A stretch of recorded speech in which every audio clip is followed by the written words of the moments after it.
Baik, kali ini kita akan membahas tentang pendahuluan perilaku konsumen. Sebelum kita masuk ke perilaku konsumen, kita harus tahu dulu apa itu konsumen. Jadi di sini pada slide ini kita melihat ada beberapa hal yang dikaitkan dengan konsumen. Konsumen itu berarti adalah pelanggan, pemakai, pengguna, pembeli, dan pengambil keputusan. Jadi pelanggan itu adalah orang yang melakukan pembelian di sini, orang yang memakai, orang yang menggunakan, orang yang uh, berhak untuk membeli atau tidak. Itu dia di sini yang pertama. Yang kedua, barang yang dibeli itu apa? Barang, produk maksudnya, jasa atau mereknya yang mereka beli, atau harganya atau kualitasnya. Banyak dari beberapa konsumen itu mereka nggak perlu melihat merek, tapi mereka perlu melihat barangnya. Contoh pakaian, mereka nggak butuh pakaian mereknya Polo, yang penting itu adalah kemeja. Seperti itu. Mungkin kalau kualitas, ada orang yang tidak melihat mereknya, mau itu Polo, mau Pilih, mau Pele, mereka nggak melihat itu, tapi mereka melihat kualitasnya, bahannya itu bagus nggak. Baru selanjutnya, konsumen itu biasanya berkaitan dengan tawar menawar atau mencari informasi terlebih dahulu atau membandingkan merek A dengan merek B. Jadi sebelum Anda melakukan pembelian, contoh handphone, sebelum Anda menentukan Anda mau beli handphone merek apa, maka Anda akan mencari dulu, mencari merek apa sih yang saya suka, cari informasinya. Contoh, eh, merek dari Cina itu ada Vivo, ada Oppo. Kelebihan dari kedua ini apa? Oh, selfie-nya bagus. Baru kita masuk ke handphone merek Korea, handphone Korea Selatan, merek Samsung. Samsung ini kelebihannya apa? Gambarnya jernih. Baru kita masuk ke merek buatan Amerika, mereknya iPhone. Apa kelebihan dari iPhone? Ternyata hanya menang gaya, atau lain-lain. Itu bukan karena apa ya? Bukan karena iri dengan teman-teman yang pakai merek iPhone yang mengatakan merek Oppo atau Vivo itu kere, bukan. Jadi kita kan membandingkan itu dulu, mencari informasinya, baru membandingkan bagaimana kualitasnya, baru selanjutnya saat kita berbelanja ke toko kita menawar berapa harganya, bisa kurang tidak. Baru selanjutnya masuk ke persepsi setelah kita membeli itu seperti apa, preferensinya, baru sikapnya kita, aku harus beli merek ini lagi deh nantinya karena ternyata merek ini bagus. Itulah konsumen di sini. Jadi kalau kita masuk ke dalam arti perilaku konsumen itu ada menurut pandangan masyarakat umum, menengah ke bawah dan menengah ke atas. Jadi di sini masyarakat umum mengatakan bahwa eh, perilaku konsumen adalah menginginkan barang dengan harga yang rendah, tetapi dengan kualitas terbaik, menginginkan layanan yang cepat, rela mengeluarkan uang banyak demi barang yang diinginkan. Itu udah pasti. Setiap masyarakat umum itu kalau bisa, barangnya kualitasnya bagus tapi murah, itu yang pasti. Baru selanjutnya masyarakat menengah ke bawah. Jadi kalau masyarakat menengah ke bawah ini otomatis kalau kita lihat di pusat perbelanjaan, itu pusat perbelanjaan tradisional atau pusat perbelanjaan modern. Kalau di menengah ke bawah ini biasanya pusat perbelanjaannya menengah ke bawah adalah pasar tradisional, contoh ke pajak. Jadi di sini di pajak kita bisa tawar menawar, karena dikatakan di sini masyarakat menengah ke bawah itu suka menawar, membandingkan produk dengan harga, mencari produk yang baik, baru mengikuti tren, mencari informasi tentang produk jasa yang akan dibeli, melihat manfaat dan mengikuti selera. Jadi kalau kita ke pajak itu biasanya kan kita menawar, bang ini harganya berapa, 10.000 dek, bisa nggak 2.000. Biasanya suka menawar, atau mending masa nggak bisa sih 2.000, kayaknya produk merek ini bisa deh harganya 1.500. Baru itu yang biasanya terjadi kalau menengah ke bawah. Beda dengan masyarakat menengah ke atas. Di sini dikatakan rela antri berjam-jam untuk mendapatkan produk baru dengan harga perdana, berani membayar lebih mahal untuk produk berkualitas, cenderung membeli produk secara kredit menggunakan kartu kredit. Ini biasanya di pusat perbelanjaan modern, di mall mungkin. Jadi mereka memang mayoritas, bukan mayoritas, hampir sebagian besar itu menggunakan pembayarannya pakai kartu kredit. Jarang orang kaya, bukan maksudnya orang apa ya, orang kaya, maksudnya masyarakat menengah ke atas ini mereka kebanyakan menggunakan kartu kredit atau mungkin debit untuk melakukan pembayaran, tidak lagi menggunakan uang cash. Di sini dikatakan mereka rela antri berjam-jam. Contoh kita lihat kalau ada iPhone keluaran terbaru, orang rela berjam-jam atau mungkin bermalam-malam untuk mengantri, untuk mendapatkan nomor antrian. Itulah masyarakat menengah ke atas. Baru perilaku konsumen menurut para ahli. Jadi di sini menurut Skipman dan Kanuk, perilaku yang diperlihatkan konsumen dalam mencari, membeli, menggunakan, mengevaluasi dan menghabiskan produk dan jasa yang mereka harapkan akan memuaskan kebutuhan mereka.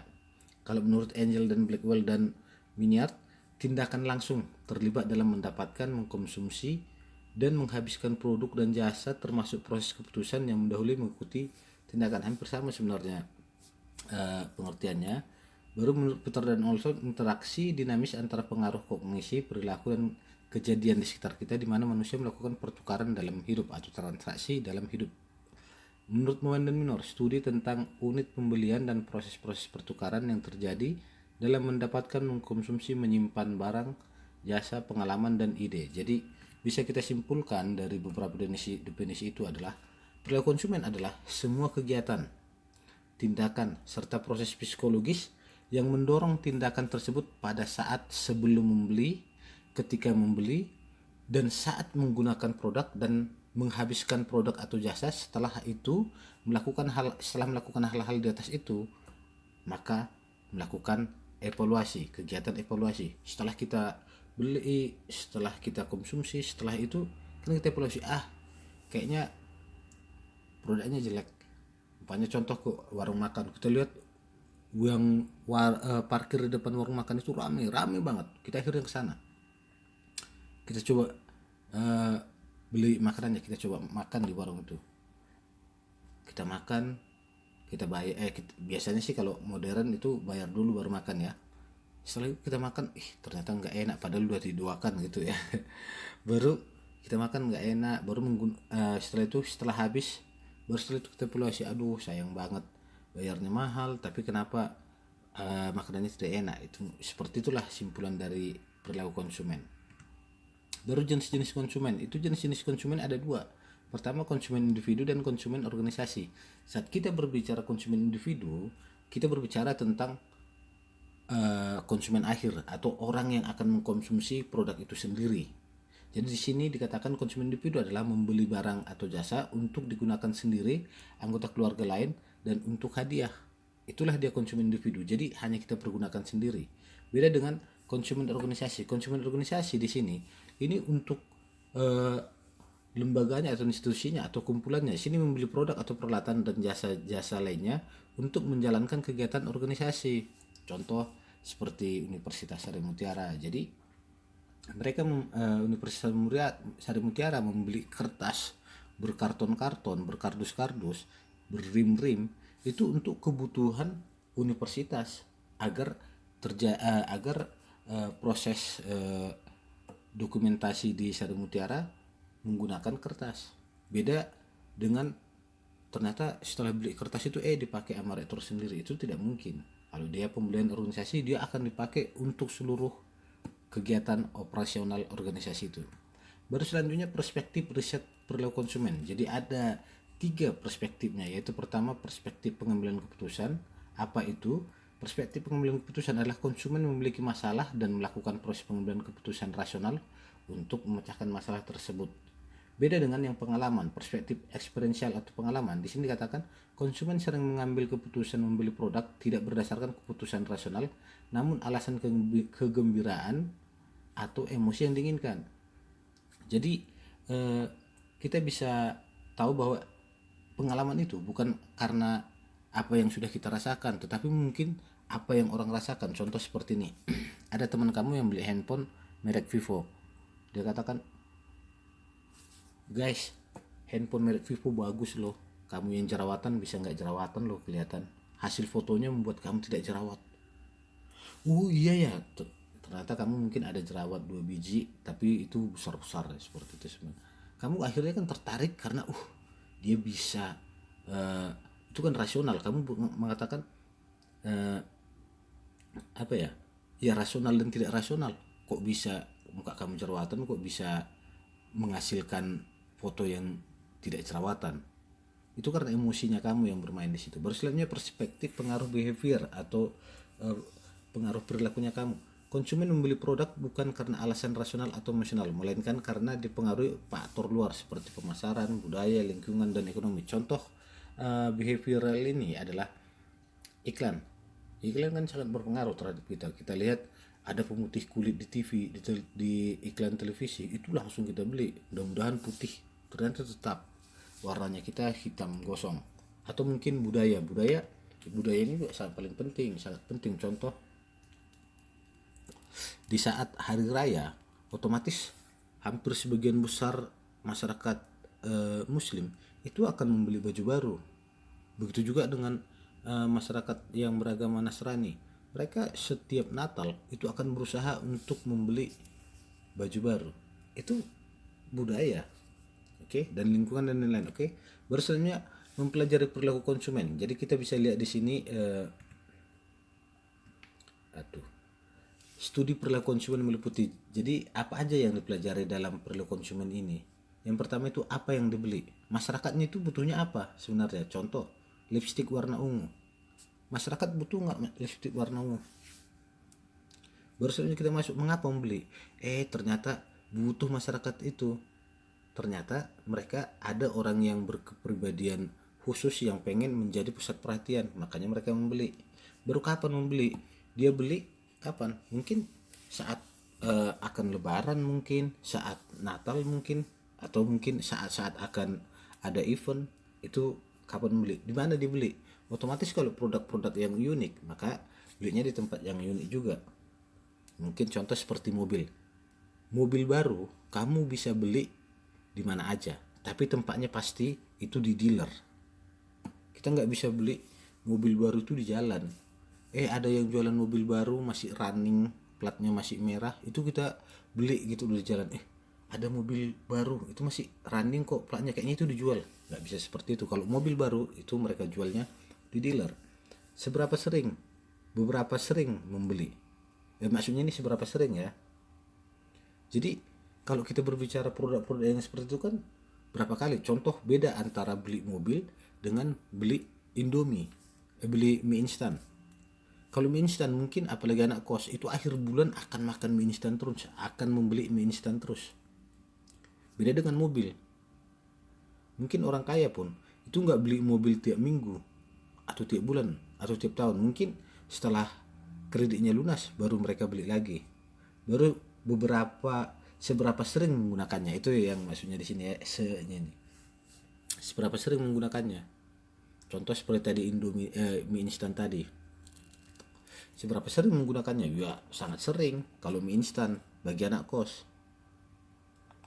Tapi kalau mobil tadi seberapa sering kita menggunakannya? Ya belum tentu kita beli mobil terus. Belum tentu kita terus menggunakan mobil. Contoh seperti teman-teman dari NIAS, proses perkuliahan daring, kan tidak mungkin menggunakan angkot. Jadi itulah di sini perputaran dari studi yang dipelajari dalam perilaku konsumen. Baru selanjutnya dimensi perilaku konsumen terkait barang dan jasa. Bagaimana mendapatkannya? Di sini dikatakan bagaimana mendapatkan. Jadi kita mungkin akan mencari informasinya. Setelah kita mencari informasinya, baru kita menemukan yang pertama. Pertama kita menemukan ternyata dijual di sana produknya. Kita beli, kita masuk ke menerimanya. Ternyata iya benar. Baru selanjutnya masuk ke memproduksinya. Setelah itu masuk ke warisannya. Selanjutnya membeli dan menemukan. Itu dia di sini terkait barang dan jasa. Jadi kalau kita bisa tahu bahwa membeli itu, kalau kita mendapatkan itu kan ada berbagai macam. Ada yang pertama menemukan, contoh seperti handphone, ada jatuh handphone, itu kan berarti kita menemukan, kita pakai handphonenya. Atau kita menerima, kakak kamu memberikan kamu handphone, itu kan kamu terima, nggak kamu beli. Atau memproduksi sendiri, saya nggak ada uang untuk beli handphone, udah deh saya buat sendiri, saya beli speakernya, saya beli layarnya, saya beli, itu bisa dirakit sendiri handphonenya. Itu namanya memproduksi. Bersama warisan, mungkin abang kamu sudah badannya lebih besar saat ini sehingga pakaian lamanya tidak terpakai. Yang kamu ternyata masih bisa menggunakannya, ya udah itulah warisan, kamu pakai. Baru selanjutnya membeli, kamu membeli produk pokoknya beli makanan itu kan kamu beli langsung, nggak bisa diwariskan makanan itu dia di sini dikatakan. Yang terakhir, baru perilaku konsumen di dunia itu. Kenapa ada perilaku konsumen dunia? Pertama, perilaku konsumen berkembang karena adanya kesamaan dan perbedaan perilaku. Mungkin ada di antara dari teman-teman ini perilakunya sama, yaitu sama-sama nggak mau beli, atau mungkin berbeda. Nah, kita ini, kamu suka nggak beli, saya suka beli, saya suka semuanya. Itulah perbedaannya. Baru selanjutnya, konsumen di berbagai negara memakai pakaian dan aksesoris yang sama. Ini juga menjadi daya tarik perilaku konsumen. Jadi mereka bisa melihat bahwa manusia itu wajib pakai pakaian atau aksesoris yang sama. Contoh seperti laki-laki itu pasti menggunakan celana. Jikalau ada laki-laki menggunakan rok, itu mungkin nggak rok yang dipergunakan, tapi baju jubah. Baru globalisasi. Jadi di sini globalisasi ini sangat penting karena ada akses internet yang cepat, itu membuat kita berkembang. Sehingga contoh seperti lagu-lagu unik dari Afrika kita bisa dengar di Indonesia. Akhirnya ternyata lagunya enak ya. Banyak lagu reggae. Kamu nggak pernah dengar lagu reggae, pas kamu buka YouTube ada lagu enak ini. Oh ini tuh jenis lagu reggae. Seperti itulah dia globalisasi. Baru globalisasi menyebabkan batas budaya dan geografi semakin berkurang. Batas budaya ini dalam artian seperti ini ya. Kita ada teman kita yang mungkin akhirnya bisa berbahasa Inggris, itu kan mungkin karena kebutuhan globalisasi bahwa orang luar akan masuk ke Indonesia, jadi mau nggak mau saya harus bisa menggunakan bahasa Inggris. Atau geografi semakin berkurang. Contoh sekarang dengan kemampuan dengan globalisasi ini, maka kita akhirnya bisa berpindah kemanapun dengan cepat karena mungkin tuntutan pekerjaan, tuntutan dari usaha dan lain-lain. Maka ada pesawat terbang. Baru pemasaran yang agresif dari perusahaan multinasional mendorong konsumen dengan mudah mendapatkan barang dari berbagai negara. Contoh kita lihat dengan perusahaan multinasional ini ya, contoh seperti Vivo. Kita kan nggak perlu beli Vivo jauh-jauh ke Cina, kita nggak perlu jauh-jauh beli Samsung ke Korea. Itu di sini dikatakan mendapatkan barang dengan gampang. Baru alasan mempelajari perilaku konsumen itu ada 4. Yang pertama, perilaku konsumen dinamis dan menarik serta menggambarkan hal-hal yang terjadi di sekeliling konsumen. Pada itu yang pertama. Yang kedua, pada perusahaan dapat menarik konsumen baru dan mempertahankan konsumen yang lama atau pelanggannya. Baru selanjutnya, untuk pelaku bisnis agar dapat merancang strategi pemasaran yang tepat untuk setiap negara yang menjadi target. Otomatis kan setiap negara akan berbeda perilakunya. Contoh seperti di Cina dengan di Amerika itu akan berbeda. Cina mereka sangat patuh dengan pemerintahnya, sedangkan di Amerika mereka ya apa yang saya suka harus itu yang saya lakukan, jangan kekang hak asasi saya. Makanya di Amerika di Cina mereka tidak menggunakan Facebook sebagai media sosial Facebooknya, mereka punya sendiri. Baru selanjutnya, untuk konsumen agar dapat mengendalikan perilaku supaya menjadi konsumen yang bijak dan dapat melindungi dirinya. Ini kan penting. Dengan kita tahu bahwa banyak produk-produk yang dibeli oleh masyarakat, contoh seperti pakaian. Ada pakaian yang pantas kita pergunakan dan ada yang tidak pantas kita pergunakan. Karena perilakunya kita tadi adalah ketimuran, akhirnya kita bahwa untuk pakaian untuk masyarakat timur pakaian yang seperti itu tidak cocok, mungkin contoh seperti menggunakan bikini dan lain-lain. Baru manfaat mempelajari perilaku konsumen untuk perusahaan dapat memahami konsumen sehingga dapat mengambil keputusan yang baik. Baru peneliti dapat menganalisis perilaku konsumen dengan baik. Pemerintah dapat merancang peraturan undang-undang dan melindungi konsumen. Ini otomatis perlindungan konsumen nantinya. Baru konsumen membantu agar dapat membuat keputusan dengan bijak. Selanjutnya yang kelima, meningkatkan pemahaman mengenai faktor yang mempengaruhi perilaku konsumen. Yang keenam, perilaku konsumen memegang peran penting dalam pengembangan kebijakan publik. Baru selanjutnya analisis konsumen sebagai landasan manajemen pemasaran. Dari hasil penelitian tadi itu akhirnya menjadi landasan manajemen. Baru selanjutnya yang harus mempelajari perilaku konsumen itu ada 3. Yang pertama, pemasar. Pemasar bertujuan untuk menyusun strategi pemasaran yang sesuai. Itu yang tadi kita bilang di slide sebelumnya, adalah memahami konsumen sehingga dapat mengambil keputusan yang bijak. Baru yang selanjutnya pegiat pendidikan dan perlindungan konsumen. Ini masuk ke ranah si peneliti tadi, mendidik konsumen agar konsumen dapat memilih produk dan jasa yang benar, terhindar dari penipuan dan menjadi konsumen yang bijak. Jadi kadang kan banyak konsumen itu yang harganya murah kok, kita hanya melihat harga, tidak melihat kualitas. Atau mungkin karena kita tahu bahwa produk itu bagus padahal dilarang di negara kita, tetap kita pergunakan, itu kan tidak bagus. Baru selanjutnya pemerintah dan legislatif mempengaruhi konsumen agar mengambil keputusan yang bijak dan dapat meningkatkan kesejahteraan masyarakat. Jadi di sini pemerintah selain mengeluarkan pajak, ya kenapa pajak harus dikeluarkan? Ya pajak mereka buat agar bisa membuat kebijakan-kebijakan baru kepada masyarakat dan bisa mensejahterakan masyarakat. Itu dia. Baru kita masuk ke dalam tahapan model penyusunan tahap model keputusan pembelian. Jadi yang pertama itu adalah pengenalan kebutuhan. Apa yang kamu butuhkan? Contoh seperti saya butuh, untuk saat ini saya butuh mobil. Saya cari informasi tentang mobil. Oh, ternyata mobil yang paling bagus itu menurut saya adalah BMW.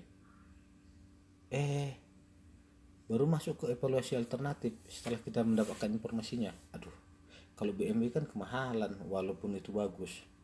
Akhirnya masuk ke Agia. Yaudah, ternyata Agia kayaknya nih yang cocok. Dompet saya cukupnya untuk Agia, uang saya cukup untuk membeli Agia. Agia apa Aila sih, ya itulah merek mobil itu. Baru selanjutnya kita masuk ke pembelian. Yang paling tepat itu adalah membeli Agia tadi. Baru selanjutnya setelah saya pergunakan Agia tadi atau Alia tadi, ternyata mobilnya tetap bagus, kita tetap bisa tidak kena hujan di dalamnya, walaupun saat berada di jalan tol kita buat lari 80 seperti itu kayaknya mau jebol gitu mobilnya. Ini bisa jadi, tapi kan itu evaluasi dari saya.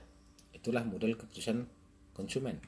Baru saja faktor-faktor yang mempengaruhi proses keputusan konsumen. Ini ada 3 strategi pemasaran. Itu yang pertama. Yang kedua perbedaan individu. Dan yang ketiga faktor lingkungan. Jadi strategi pemasaran juga harus tepat. Strategi pemasaran ini akan masuk ke faktor lingkungan. Oh, kita buat contoh seperti ini. Merek Nike. Mereka membuat tanda centang di produk itu seperti tanda centang. Ternyata itu tidak cocok di lingkungan Arab karena mereka menganggap bahwa itu tulisan itu seperti menyerupai lapas Allah. Akhirnya kurang diterima di masyarakat Arab.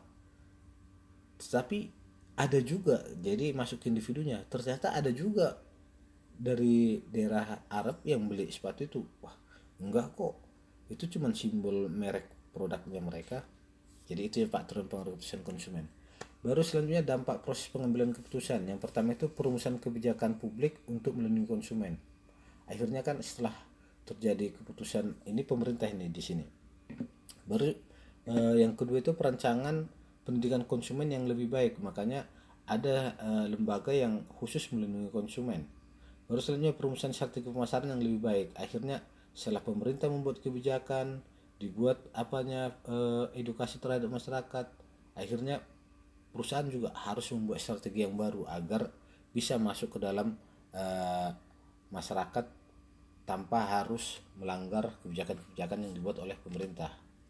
Baru selanjutnya perbedaan individu yang berpengaruh terhadap keputusan konsumen. Jadi perbedaan individu tadi itu kan sangat berpengaruh terhadap keputusan kita masing-masing. Jadi yang pertama itu di sini katakan motivasi. Motivasi adalah daya dorong yang muncul dari seorang konsumen untuk mempengaruhi proses keputusan konsumen dalam membeli menggunakan barang dan jasa. Di sini ada 3 tahap. Pertama, motivasi itu muncul karena ada kebutuhan. Jadi kebutuhan itu muncul karena konsumen merasa tidak nyaman. Contoh seperti saya ingin beli mobil. Kenapa saya pengen membeli mobil? Masuk kebutuhan muncul karena konsumen merasa tidak nyaman. Saya ternyata butuh mobil karena saat pulang malam dari kantor itu kehujanan. Akhirnya saya memutuskan untuk membeli mobil. Kebutuhan mendorong untuk melakukan tindakan memenuhi kebutuhan tersebut. Akhirnya ya daripada saya nanti masuk angin setiap hari, udah deh saya beli. Itu dia kebutuhan mendorong melakukan tindakan memenuhi kebutuhan tersebut. Baru selanjutnya kepribadian. Kepribadian ini adalah karakter yang unik yang berbeda satu dengan yang lain. Kepribadian konsumen terkait dengan perilaku konsumen itu berbeda-beda. Perbedaan dalam contoh seperti kita kita bersaudara itu kan berbeda-beda kepribadiannya. Ada yang anaknya riang, ada yang pendiam, ada yang ternyata suka usil. Itulah kepribadian. Konsep diri adalah persepsi seseorang terhadap dirinya yang meliputi kesehatan fisiknya, karakteristiknya, dan lain selainnya. Contoh seperti ini, makanan. Kalau orang yang memiliki gaya hidup sehat, mereka tidak akan suka mengkonsumsi makanan-makanan yang gulanya terlalu tinggi atau lemaknya terlalu tinggi, atau mereka akan melihat kebersihan dari makanan itu. Itu dia konsep diri. Berikutnya pengolahan informasi dan persepsi. Jadi di sini terjadi ketika salah satu panca indera konsumen menerima input dalam bentuk stimulus. Jadi kita lihat di gambar di sini, pertama pemaparannya. Ini kita tunjukkan produknya, baru selanjutnya menjadi perhatiannya kita. Setelah kita perhatikan, kita pahami. Setelah kita pahami, oh kita bisa menerima. Setelah kita bisa menerima, itu akan kita pergunakan. Baru akhirnya seperti apa nanti goalnya, tujuannya, apa yang menjadi retensi ini, bagaimana kita akhirnya melakukan tindakannya, itu di sini retensi. Baru selanjutnya proses belajar, memahami bagaimana konsumen belajar karena pemasaran berkepentingan untuk mengajarkan konsumen agar konsumen bisa mengenali iklan produknya, mengingatnya, menyukainya, dan membeli produk yang dipasarkan. Jadi di sini kita bisa lihat dari gambar unsur yang mendorong proses belajar itu ada 4. Pertama motivasi, dan bisa kita lihat pengertian motivasi yang di atas. Baru selanjutnya respon, seperti apa responnya masyarakat. Baru selanjutnya penguatannya, setelah kita informasikan ada respon, seperti apa penguatannya. Baru selanjutnya masuk ke isyaratnya. Jadi dari isyarat inilah masuk ke motivasi kembali untuk mendorong proses belajarnya. Baru kita masuk ke pengetahuan. Di sini dikatakan pengetahuan adalah informasi yang dimiliki konsumen mengenai berbagai macam produk dan jasa, serta pengetahuan lainnya yang terkait dengan produk dan jasa tersebut, dan informasi yang berhubungan dengan fungsi sebagai konsumen. Jadi banyak hal yang bisa menjadi informasinya kita, mulai dari pengalaman dan lain-lain. Jadi di sini kalau kita lihat pengalaman seperti tadi yang saya katakan, bahwa pengalaman itu bukan karena kamu sendiri yang mengalaminya, tapi pengalaman orang lain seperti teman, saudara, itu bisa menjadi pengalaman kita, atau membaca itu bisa menjadi pengalaman untuk mendapatkan informasi. Selanjutnya sikap merupakan faktor penting yang mempengaruhi keputusan konsumen terkait kepercayaan dan perilaku. Ini sikap ini sangat penting karena benar-benar menjadi paling besar mempengaruhi sebuah keputusan. Jadi contoh seperti ini, kalian membeli produk, ternyata produk itu tidak sesuai dengan ekspektasi atau harapannya kalian. Akhirnya kan kalian malas untuk membeli kembali, nggak lagi deh membeli. Baru selanjutnya agama, memberikan pedoman ajaran mengenai apa yang harus dilakukan dan apa yang tidak boleh dilakukan. Contoh seperti ini, membeli produk atau menjual produk itu kan di setiap agama dilarang membeli produk yang tidak baik. Atau mungkin contoh kita narkoba, itu ngapain kita beli. Atau mungkin contoh seperti makanan, agama, contoh agama Islam, agama Muslim itu mewajibkan harus ada label halalnya untuk makanan. Itu dia untuk agama. Baru selanjutnya faktor lingkungan konsumen. Ini ada budaya, keluarga, teknologi, kelompok acuan, lingkungan, dan situasi konsumen. Karakteristik demografi, sosial, dan ekonomi. Ini kita bisa lihat faktor-faktor yang menjadi mempengaruhi konsumen itu, atau faktor lingkungan dari konsumen. Selanjutnya kita masuk ke proses keputusan konsumen atau pengenalan konsumen, pengenalan kebutuhan, pemencarian informasi, dan evaluasi alternatif. Langkah keputusan membeli produk itu ada 3. Yang pertama, pengenalan kebutuhan muncul ketika ada perbedaan antara keinginan dan yang sebenarnya terjadi. Baru selanjutnya pencarian informasi. Ketika konsumen memandang kebutuhan tersebut bisa dipenuhi. Selanjutnya evaluasi alternatif, membandingkan berbagai pilihan yang dapat memecahkan masalah. Baru selanjutnya proses keputusan konsumen, itu pembelian, konsumsi, dan kepuasan. Saat kita berbicara pembelian adalah setelah konsumen memutuskan alternatif barang apa yang akan dipilih. Pembelian terbagi menjadi 3, yaitu pembelian terencana, separuh setengah terencana, dan tidak terencana. Kadang kan kita membeli, apalagi perempuan, itu tidak terencana karena hanya melihat diskon, mereka akhirnya membeli produk. Itu biasanya perempuan. Baru selanjutnya konsumsi. Di sini setelah melakukan pembelian akan diikuti dengan konsumsi atau penggunaan produk. Itu yang konsumsi. Baru selanjutnya kepuasan. Evaluasi terhadap produk itu. Apakah kita puas atau tidak puas. Baru selanjutnya tanggung jawab sosial terhadap konsumen. Jadi tanggung jawab perusahaan sebagai orang yang menjual produk dan membuat produk dan menjual produk terhadap konsumen. Itu di Indonesia diatur dalam Undang-Undang Nomor 8 Tahun 1999 yang berisi yang pertama hak kenyamanan, keamanan, dan keselamatan. Baru yang kedua hak didengar pendapat dan keluhan. Makanya kalau yang pertama ini kita harus membuat produk yang terbaik. Yang kedua hak didengar pendapat dan keluhan. Makanya setiap perusahaan itu biasanya ada kalau produk itu ada kritik dan saran, itu ada kontak personnya. Baru hak atas informasi yang benar, jelas, dan jujur. Ini sangat penting. Jadi contoh seperti informasi yang terdapat di label itu penting. Contoh bahan untuk membuat produk itu apa aja. Itu sangat penting, terutama untuk makanan. Baru selanjutnya hak memilih dan mendapatkan barang sesuai dengan nilai tukar. Contoh seperti ini.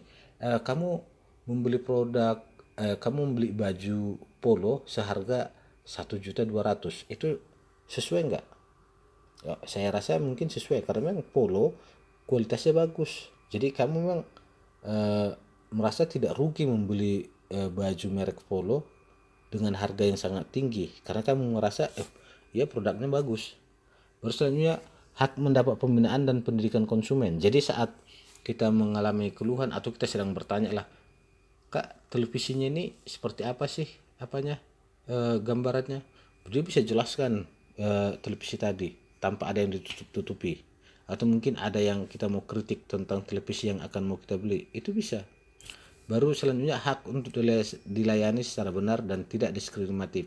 Ini sangat penting. Ini banyak terjadi di negara Amerika sih sebenarnya, atau di luar negeri, kulit hitam dengan kulit putih. Ini sangat banyak terjadi. Kadang beberapa orang tidak mau melayani kalau dia tidak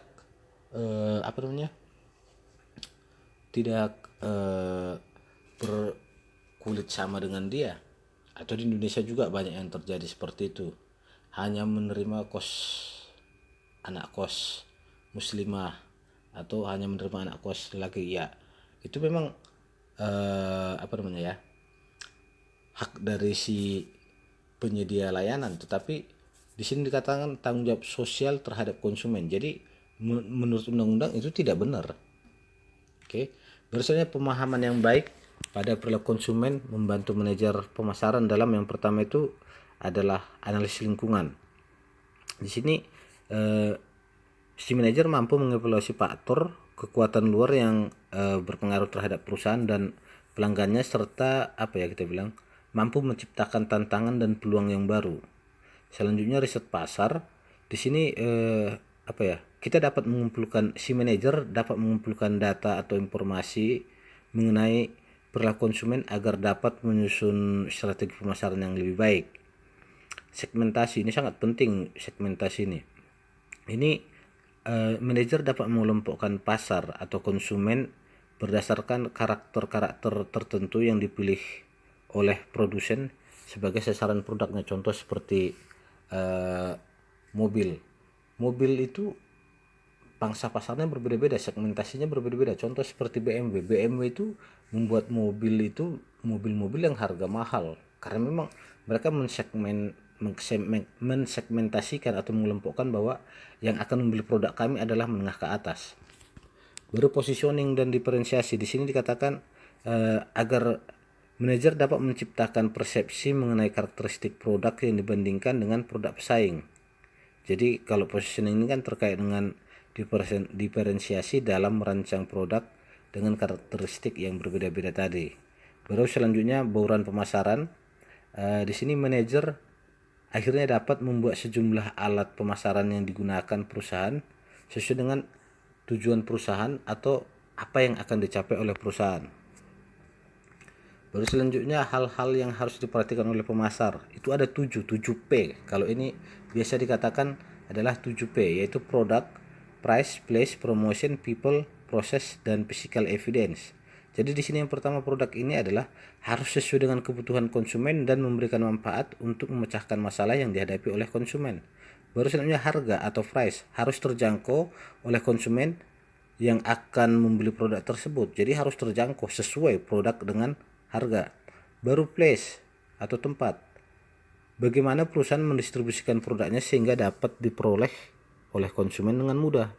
Baru selanjutnya promosi, bagaimana perusahaan menyampaikan informasi atau menyampaikan pesan mengenai produknya. People atau di sini dikatakan karyawannya, karyawan perusahaan yang akan memberikan jasa yang dibutuhkan oleh konsumen itu. Baru kita masuk ke proses. Proses itu apa? Proses itu adalah bagaimana jasa itu disampaikan, apakah benar dengan SOP atau tidak. Baru selanjutnya physical evidence atau proof. Ini adalah bukti yang disampaikan ke konsumen agar mereka yakin terhadap jasa yang ditawarkan. Baik, sudah selesai. Mungkin sampai sini pembahasan kita tentang pendahuluan ini. Jadi inilah gambaran umum dari apa yang akan kita pelajari selama satu semester. Terima kasih. Kita bertemu di pertemuan berikutnya. Terima kasih.